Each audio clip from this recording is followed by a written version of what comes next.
ছিল না বিধায় আজকে এই 17টা বছর জালেমরা আমাদের উপর অত্যাচার করেছে, নির্যাতন করেছে, নিপীড়ন করেছেন।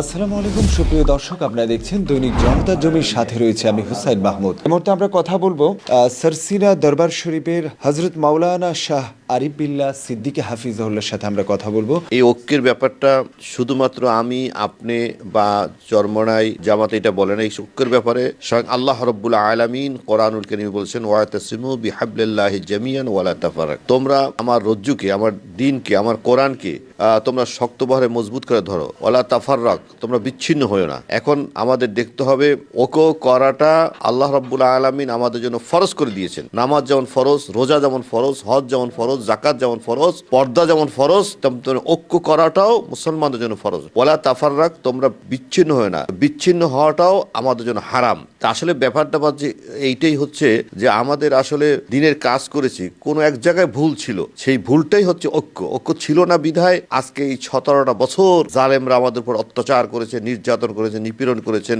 ইনশাআল্লাহ এখন বাংলাদেশের আকাশে সূর্য উদিত হয়েছে। এখন সবাই অবস্থা দেখতে পাচ্ছে। আল্লাহ চাহে তো আমাদের জামাত ইসলামের আমিরে জামাত, তিনি যে উদার প্রাণ নিয়ে, উদার মন নিয়ে সব দিকে এগিয়ে যাচ্ছে, এটা একটা ঐক্যের বিশাল দৃষ্টান্ত স্থাপন করতেছেন আমিরে জামাত। আমিরে জামাত চরমনায় যাওয়ার আগে উনি শর্ষিনা গিয়েছিলেন। শর্ষিনার সাথে জামাতের সাথে অনেক অমিল ছিল, অনেক মতনৈক্য ছিল। ইনশাআল্লাহ আমিরে জামাত যাওয়ার পর সে মতনৈক্যগুলো সব দূরীভূত হয়ে গেছে।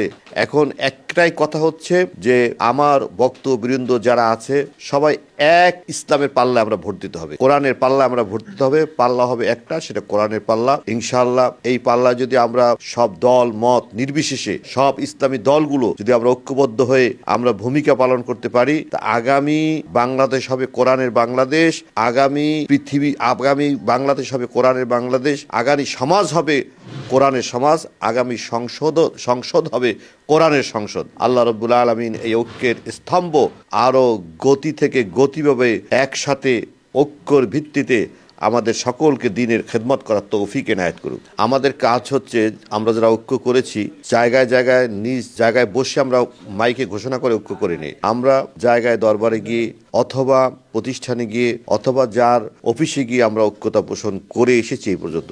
এখন আমাদের কাজ হচ্ছে, যদি কারো কথায়, কারো ব্যাপারে আমাদের কোনো কষ্ট লাগে, তা আমরা সরাসরি তার কাছে যেতে হবে, গিয়ে তার কাছে বলতে হবে যে এই ব্যাপারটা আমরা একটু সমস্যা সৃষ্টি হয়েছে, এই ব্যাপারটা কিভাবে সংশোধন করা যায়। ভুল তো মানুষের হতেই হবে, ভুল দ্বারাই তো মানুষ সৃষ্টি। তাই এই ভুলগুলো যেন আমরা পরস্পর কাদা ছিটাছিটি না করে, আমরা যদি সত্যিকার অর্থে আমরা জায়গায় গিয়ে আমরা মানুষের কাছে ফোন করে অথবা তার ধারে গিয়ে যদি আমরা এই কথাগুলো যদি ঐক্যতা পোষণ করি, আমরা যেন ভাই ভাই মতন থাকি। ভাইরা যদি কোনো গন্ডগোল সৃষ্টি হয়, আরেক ভাই ডেকে এনে, ভাই তোর কথা এটা শুনছি। এখন শয়তান তো আমাদের বিরুদ্ধে লেগেই আছে, তারা মিথ্যা একটা কথা উঠাইয়া উভয়ের মধ্যে অনৈক্যতা সৃষ্টি করতে পারে।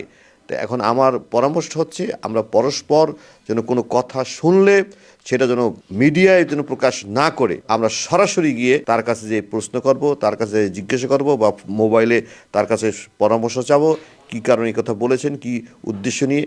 তো এটা করতে পারলে ইনশাআল্লাহ এই ঐক্য আর কেউ ভাঙতে পারবে না।